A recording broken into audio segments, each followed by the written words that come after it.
then welcome everyone to We'd Rather Be Reading. I'm Jerrica.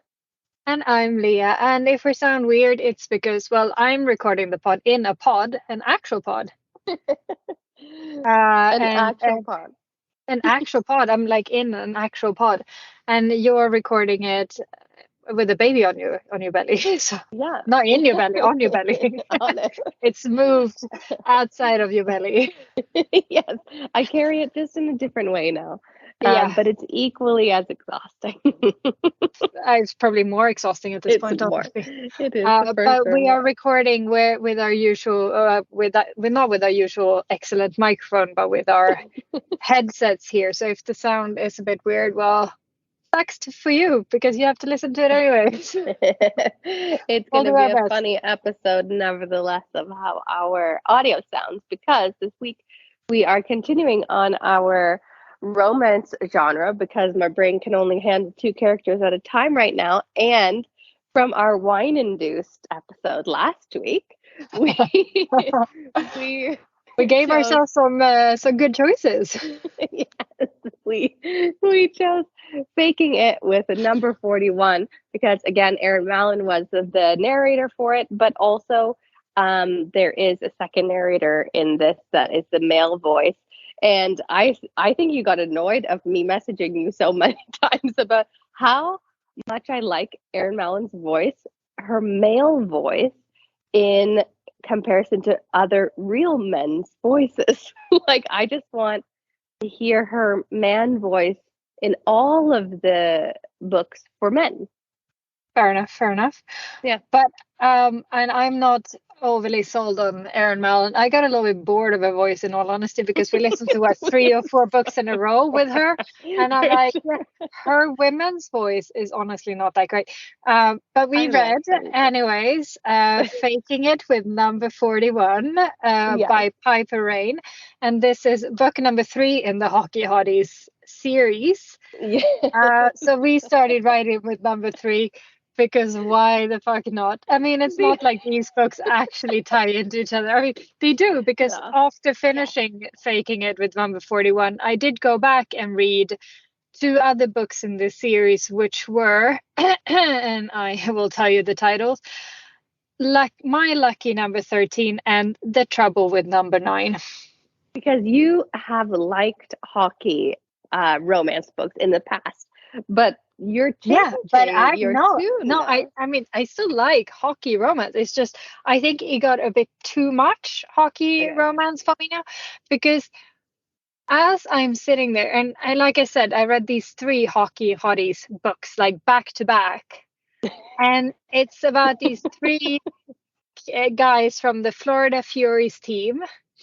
And they are all God's gift to mankind, or to womankind, really. They're super hot, and they are very, very, very well endowed, all of them. And they are all super, super ready to settle down with their women of choice here, after being very not ready to settle down. Hoary. Yeah. And as I'm reading this, I'm like, really? 3 super hot and well-endowed hockey players on the same team. I'm like, this seems unlikely. So I did a little bit of research by actually Googling hockey hotties, or, hot hockey players, I believe my Google search was. And it took me to a website that actually lists the hottest hockey players in the NHL. No. Yeah. And there's like a few names that I actually recognize, because I don't actually care about hockey, which is maybe the funniest part of all this. I don't like watching hockey, and I don't really care about hockey. But having lived in Canada and followed the Montreal Canadiens, and having like a hockey obsessed husband, like, I know a little bit about hockey, not enough to hold a conversation on the topic. And I'm still not sure about the offside rule. I had to learn it for work when we did this hockey game. At least it's more than the football. And I think people are really scary when they're on skates. They get like really tall, and when they skate towards you, this is terrifying. But that's where the hotness comes from, like that caveman Viking, I will be man sort of hotness. Potentially, but I did look through this list of allegedly hot hockey players, and realized they're not. They are just not even the people on this list are actually hot.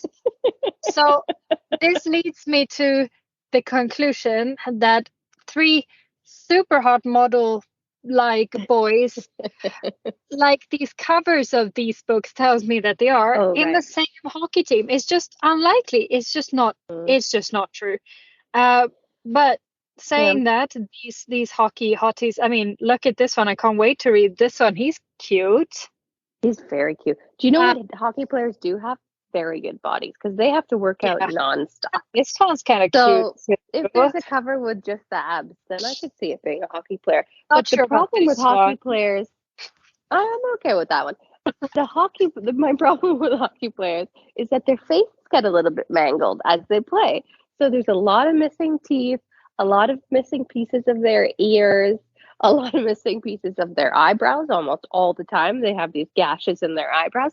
So they're a little rough and tumble around the edges. I wouldn't say they look like models, but I also wouldn't say that they aren't hot. I kind of like that rough and tumble look.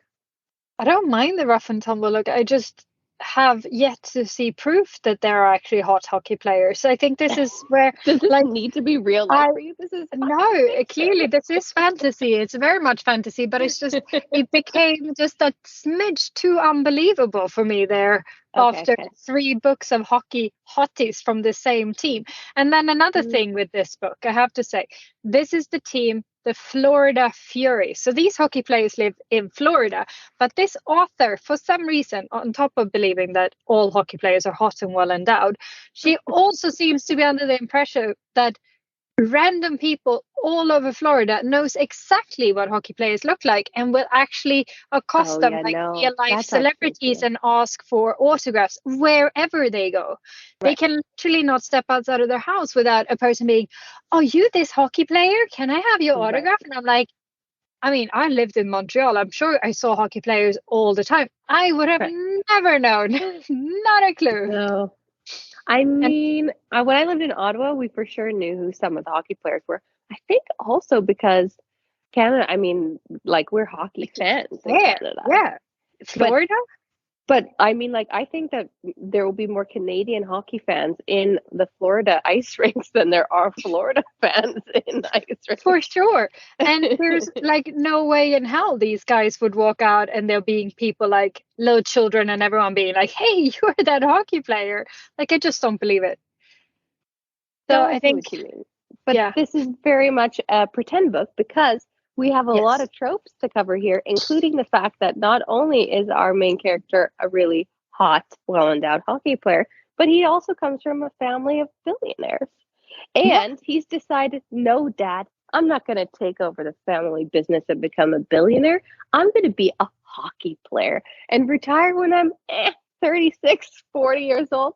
And then I'm just going to live off my hockey money. It's like, what the fuck? No, dude.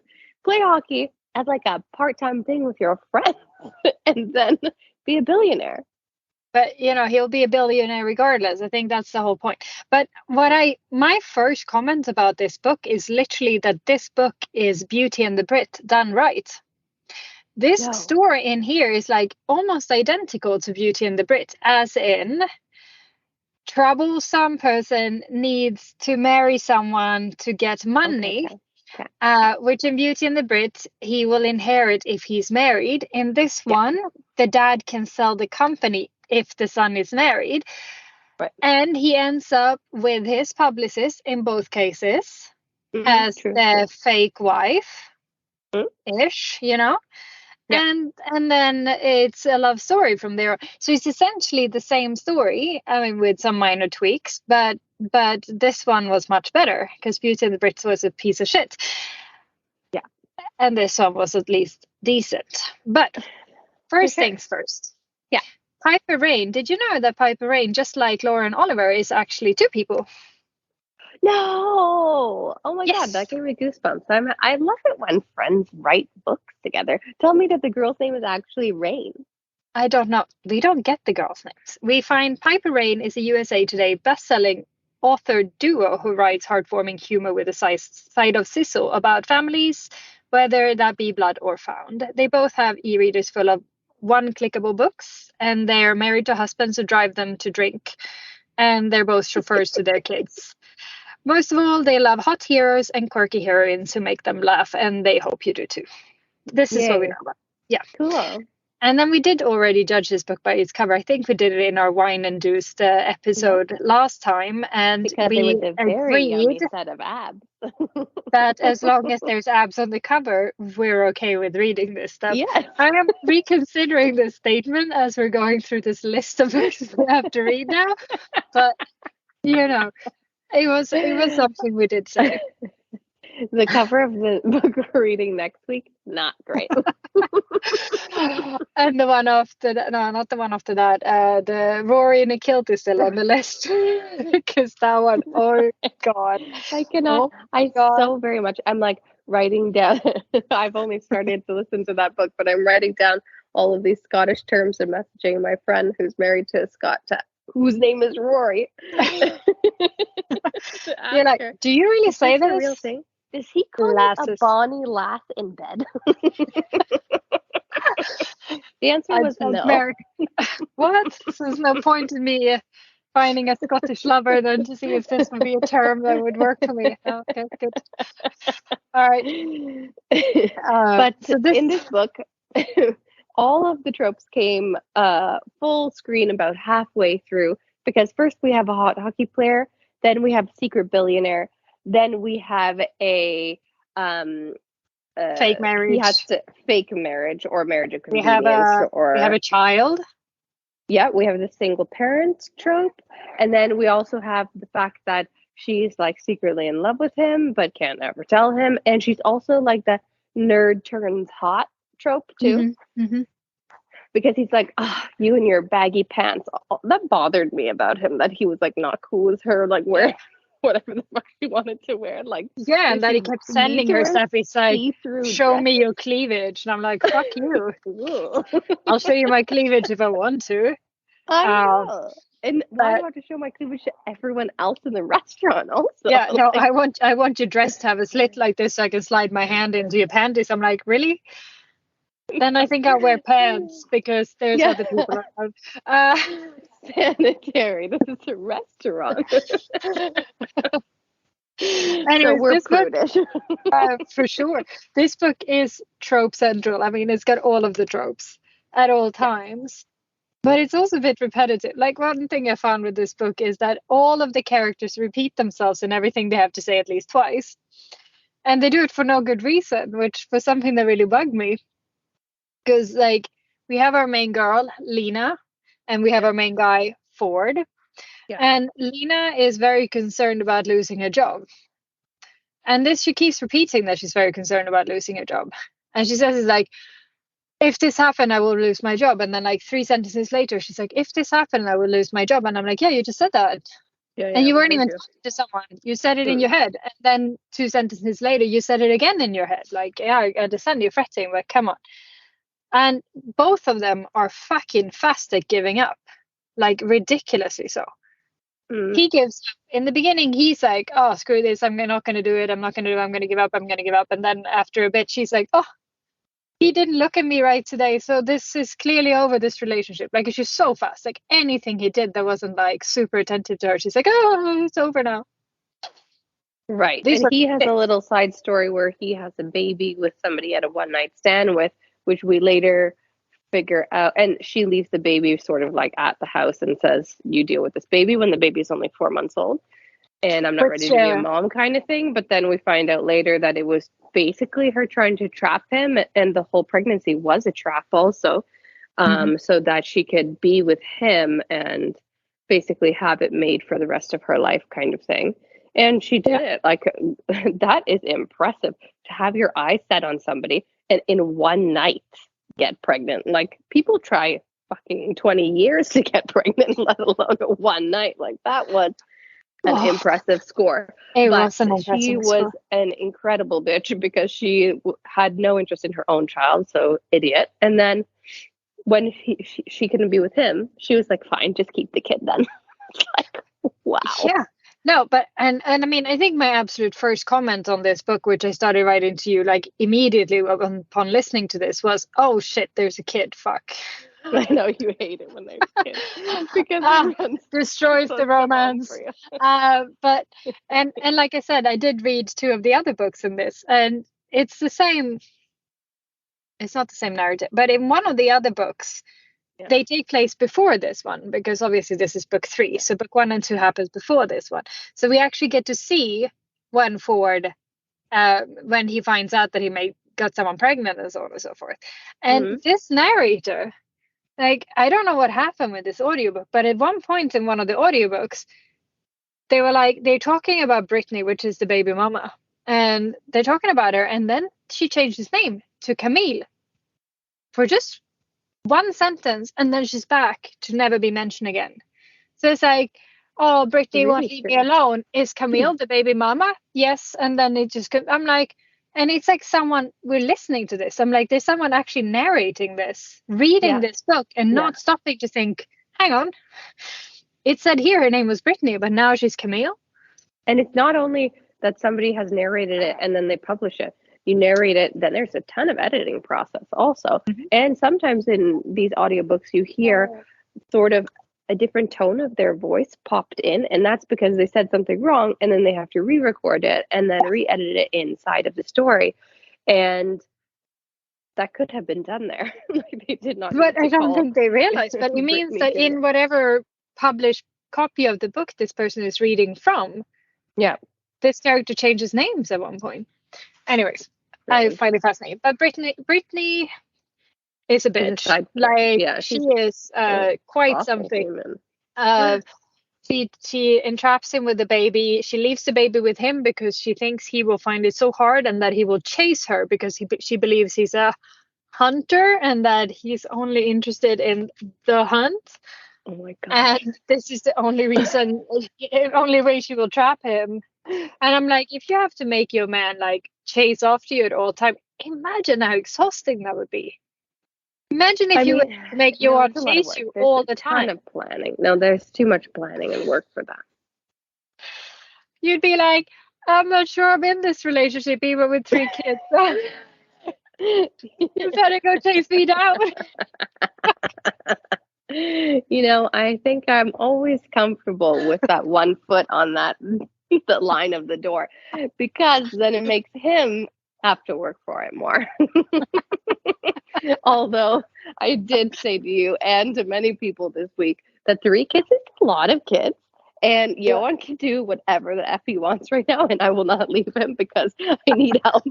But after they grow up, then I would be at the door if he did do something stupid. Right now, you're like temporary. But if you do, it's okay. It's okay if you do, it's okay. Just right now, it's okay. As long as you don't leave me alone with these babies. Exactly. Terrible. Terrible thought. It's terrible. Yeah. It's terrible. But luckily in these hockey player books, nobody's a cheater, which I'm very surprised about, because that is actually more real life than these books are about too. Yeah, but, I mean, there's in some of them, it's like in the second one, it's the Russian guy, Maxim. And he's not cheating, but he's a bit dodgy. Like he tells her nothing just to test her all the time. Like he lives with his friend and who's a girl, and he doesn't tell her that she's gay. And then this girl comes over and she's like, "What? You live with this beautiful woman?" Like, I'm now feeling very threatened. But it's so stupid.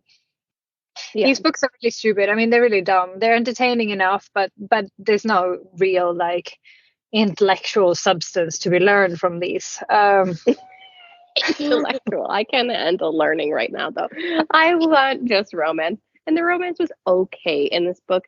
I didn't care too much for Lena at all. She was sort of blah to me, and they made her blah. They made her blah with her pants, and they made her blah with her having to do everything he said to do. So she never really had her own identity the entire book. He was kind of a dick sometimes with the whole like show me your tits kind of stuff, and you're like, oh, this guy's not also the smartest.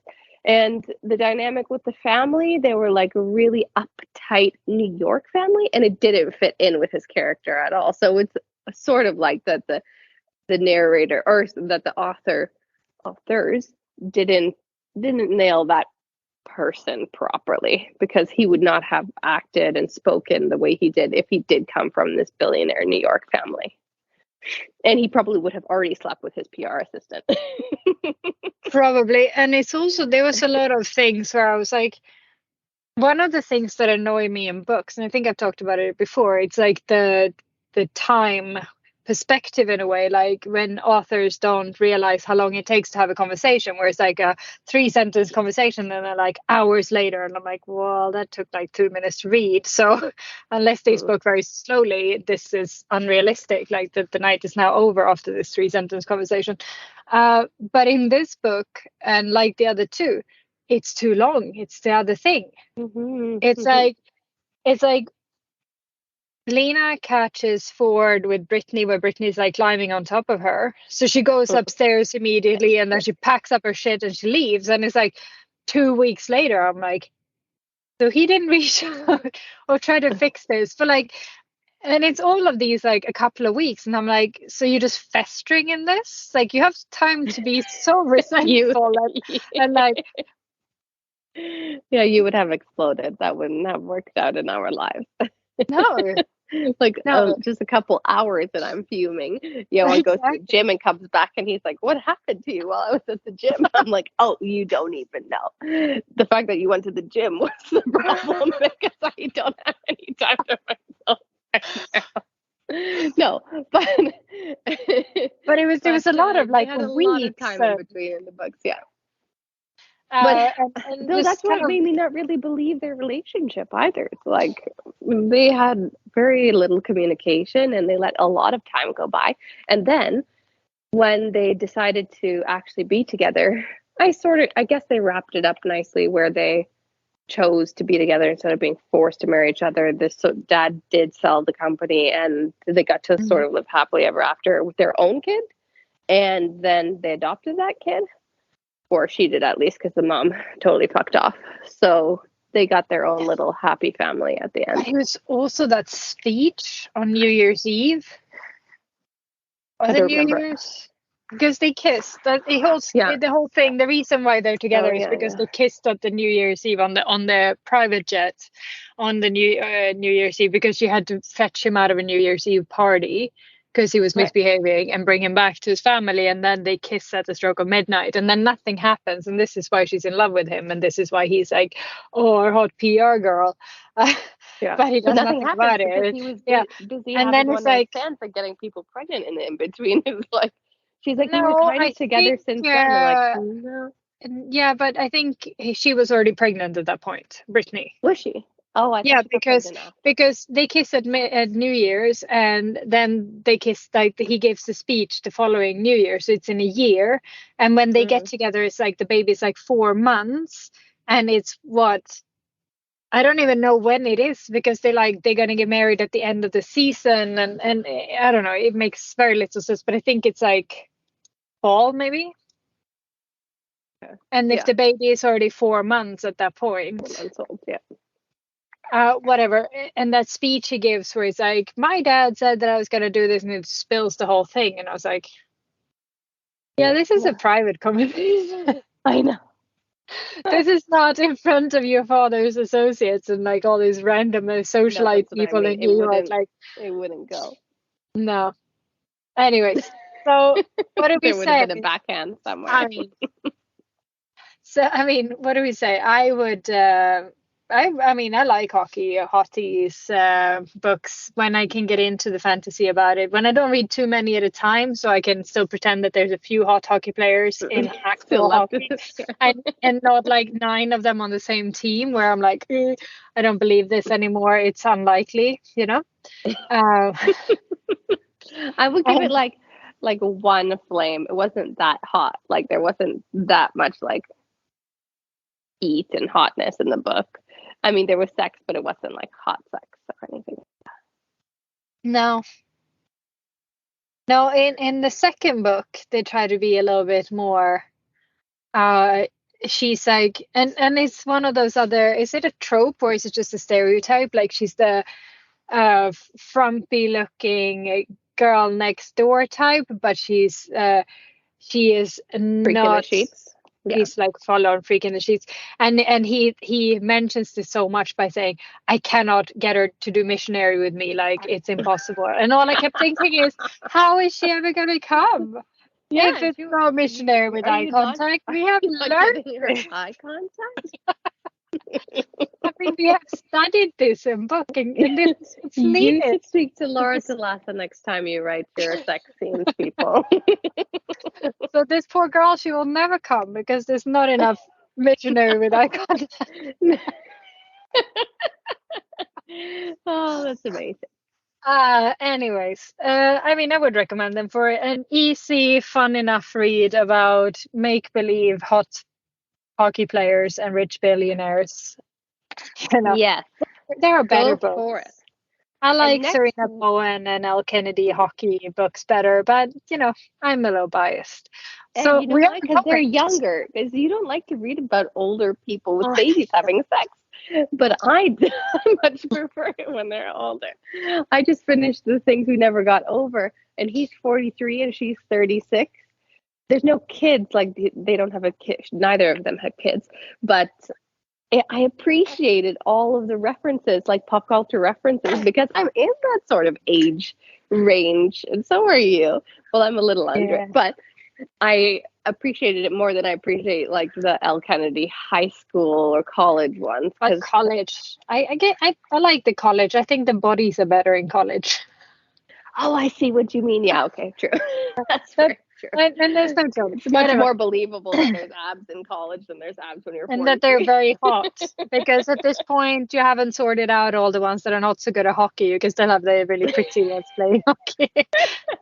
Okay, but moving on from hockey players, now we're going. I mean, would you recommend this book? Stars. Yeah, I mean, sure. If it is a hot hockey player book, go for it. If you're into that thing, do it. And we are moving on to rock stars, but we're still keeping the hockey connection because this book is actually by Serena Bowen, which is one of my hockey author romance writers. This one's not about hockey though. It's about, they say rock and roll, but they're singing in this book, and it's not rock and roll. It's Hey There Delilah kind of singing. So there is but not good rock and roll bone in it. I mean, Hey There Delilah's not good either. I like Hey There Delilah. I just don't like this song in this book. Anyways, we're reading Lies and Lullabies by Serena Bowen next, and I'm looking forward to it. I like Serena Bowen. I do. I like her. I think she's good. And I like the narrators in this book also. It is she's doing a good job. But isn't it Erin Mellon again? No, it's Erin Mellon again. But I really like her. I can only listen to Erin Mellon. She could be the only audiobook narrator for the rest of my life, and I would be very fine with it. But this also has a male narrator in it, and I really like him also. I think it was one of the. I think it's the first Hockey Hotties book, like the My Lucky Number 13.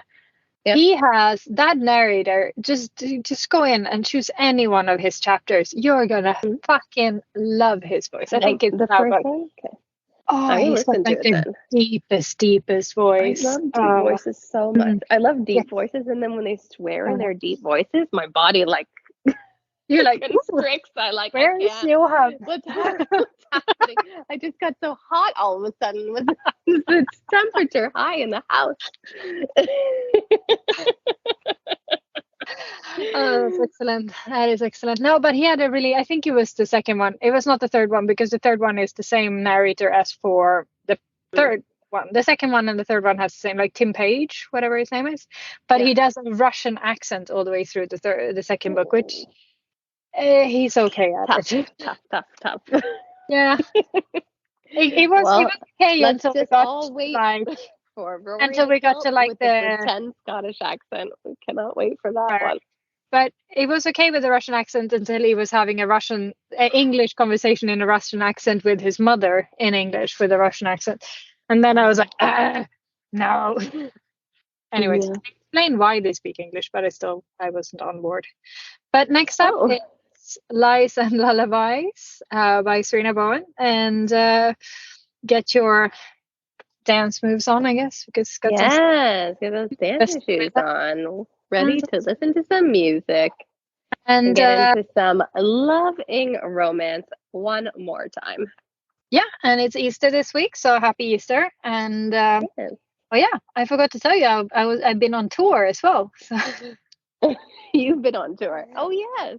I mean, I've been a tour manager, so I now have a new favorite harp player. Amazing. Which is not that hard because I had no harp player before. So she's my one. The bar was set properly. Yeah, but she's really, really good. So I recommend that everyone goes and listens to Naila Hanta, who I was tour managing before. So that was fun. And I hear that baby Raven is awake. Hey, baby. She's awake now. Hello, everybody. Cuckoo caca. Yeah. So she's going to now demand the rest of your time, and we will talk to you again next week. Yes. See you later, guys. Bye. Bye. We'd Rather Be Reading is an original podcast by Jerrica and Lia. The music for The Penguins, written and performed by David Allred from the album The Transition, courtesy of Erased Tapes. Please check him out on Spotify and check us out on social media. We're on Facebook and Instagram at We'd Rather Be Reading and on Twitter at We'd Rather Read. You can also email us at we'drathebereadingthepod@gmail.com. Thanks for listening.